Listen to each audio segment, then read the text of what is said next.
So a baseball rolls off a 70 centimeter desk and strikes the floor 250 millimeters from the desk. How fast was it initially moving? Oops. So here's our baseball. It's on a table. Baseball is moving horizontally. Notice it can't go through the desk. So what that means is when it first goes off the desk, velocity in the y direction, Vyi, would have to be 0 meters per second. We know that because it can't go through the desk. We also know the height of the desk tells us it's 70 centimeters, so I'm going to convert that, 0.7 meters. So our y, since it's going vertical, is going to be 0.7 meters. Notice the ball is actually going to be going down. So the height is 0.7 meters, but since it starts up and it goes down, it's going to be negative 0.7 meters for the direction the ball is going. And then also, it tells us that it hits 250 millimeters away, so that is 0.25 meters. It's going horizontal, so that's our x.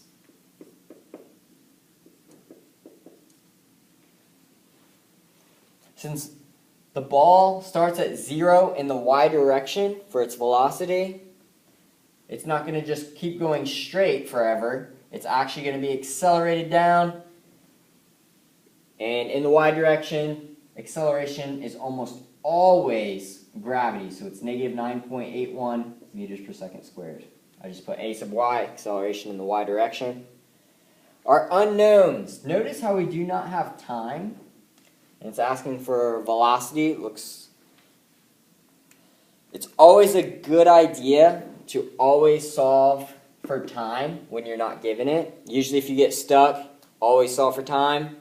So it's asking for the initial. Since we said Vyi is 0, it must be asking for Vx. It could be Vxi if you wanted, but remember Vx never changes, so initial is the same as the final for Vx. We won't be able to do an equation with this, and so what that means is we're going to have to solve for something else, which we're going to choose time. We can solve for time, and then we'll be able to solve for Vx. So we're going to solve for time, then Vx. So our equation for time,